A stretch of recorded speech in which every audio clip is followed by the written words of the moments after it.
Thank you very much. It's a real honor to be with you today and to discuss this really urgent problem that we now face in India. It's a problem that has been growing for many years, really. Uh, as you may know, all of you who are listening, the current Prime Minister of India, Narendra Modi, was prior to that Chief Minister of Gujarat. And when he was chief minister of Gujarat in 2002, he oversaw a massive genocidal massacre of Muslims in Gujarat that killed at least 1,000 people, and yet did nothing. And in fact, at that very time, it became very clear that his base, if you will, his political base, was the base that is held by the RSS, which is an extremist Hindu organization. It is the organization, in fact, that was the home of Godse, who was the person who assassinated Mahatma Gandhi. So this is an organization that has been filled with hate ever since it was founded. It is basically a neo-Nazi organization, and in fact admired Hitler. So what we have here is a person who comes out of an organization that itself is an extremist organization. The most palpable way in which this is expressed is the doctrine of Hindutva, which is the doctrine that India should not be a secular country. It should be a Hindu country, and that people who are not Hindus are really outsiders. They are foreigners. They are invaders. This, of course, completely ignores the fact that India has more Muslims than even Pakistan, 200 million Muslims in India. It is one of the largest Muslim countries in the world. And it also has, of course, a lot of other religious faiths, including Christianity. So this doctrine of Hindutva is directly contrary to the Constitution of India. It is directly contrary to the tradition that Mahatma Gandhi represented, that Nehru represented, in fact, that has been dominant in most of Indian history since India became a democracy at independence in 1947. What's happened, though, is that this democracy has been taken over by an extremist party. The BJP, which is Modi's party, is dominated by people who are advocates of Hindutva, that is, of Hindu dominance in India. And this is now becoming more and more evident as leaders of this movement, the Hindutva movement, are passing one law after another to dominate and to suppress other religious groups. The religious groups that have been most affected most recently have been Muslims and Christians, but there are other religious groups as well. The anti-conversion laws that are present in at least 10 Indian states, for example, make it a crime to convert from one religion to another. And of course, this is a direct violation of religious freedom. We would never put up with this kind of a law in the United States or any democracy or any place that values religious freedom. Of course, people should have the freedom to determine their own religious faith. And yet in India, if you convert from being, for example, a Hindu to a Muslim or vice versa, or to be from Hindu to being a Christian, you can actually be arrested for it. So what we have here is a diminution in the democratic tradition of India.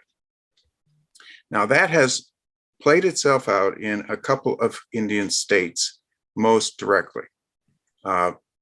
One place has been Assam, where a large number of Muslim immigrants who were fleeing the Bangladesh Civil War in 1971 came across the border into Assam. Probably at least 3 million people and settled in Assam. And the result was that people in Assam became resentful of them and began movements to see if there was a way to push them back into Bangladesh. Well, frankly, that was a way of saying, you are not us, you are other, you are foreigners in our country, we want to push you out. And so what happened was then India passed laws, citizenship laws, which mandated a census, especially in Assam, but the Hindutva people want to do it all over India, in Assam, to determine if you were truly an Indian. And in order to be a truly Indian person, you had to prove that you had papers that showed you and your family had already been in India before 1971. The very clear targets of this were the immigrants from Bangladesh. If you couldn't prove that you had those papers, and a lot of people, of course, can't come up even with papers, even if they've lived there for many, many, many generations. I mean, how many people keep lots of papers around in their houses? They lose them, and they have all kinds of ways in which they can be denied citizenship. The idea was to deny citizenship to these Muslim people. We should learn from this, because as Hannah has just pointed out, the very first stage of genocide is classification. If you can deny somebody their citizenship, you classify them as an other, as an outgroup, as a foreigner, as somebody who doesn't have the civil rights of the country that they are part of. Because of this classification, which was the whole objective of this census, then these people could be declared foreigners and then deported. So that is exactly what is underway in Assam. They've even built prisons to hold people who, can't prove they were Indian citizens between 1971. The other thing that the Modi government did is it took away the special status of Kashmir, which had been agreed to right after independence, and right in the Constitution, actually, in Articles 370 and 35A of the Constitution, in which Kashmir became a kind of an autonomous state in India that governed itself in many ways. They dissolved that status, and the objective has been essentially to crush any kind of a movement to resume autonomous status for Kashmir, also to crush, of course, attempts to carry out a referendum on Kashmir's status that was mandated, in fact, by UN resolution, but has never been carried out. The result, in other words, has been, again, to oppress and suppress Muslims, who are the majority in Kashmir. Now we see it again, this time in Uttar Pradesh and Uttarakhand. These are areas where the extremists are especially strong. And as we saw in the conference in Hardwar in December, where Hindu priests actually called for the murder of Muslims, they said, and I'm quoting, "We must arm and we must be prepared to kill." Now, when we have that kind of warning, and that is what we call incitement to genocide. Incitement is a crime under the Genocide Convention. And when you have that kind of incitement, it is the preparation stage for genocide.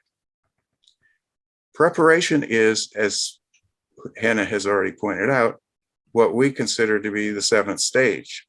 And after that comes persecution. And we've already seen some of the persecution, the massacres. We've seen discrimination also against Muslims and so forth. So these stages of genocide, which are not linear, as Hannah has pointed out, they occur simultaneously.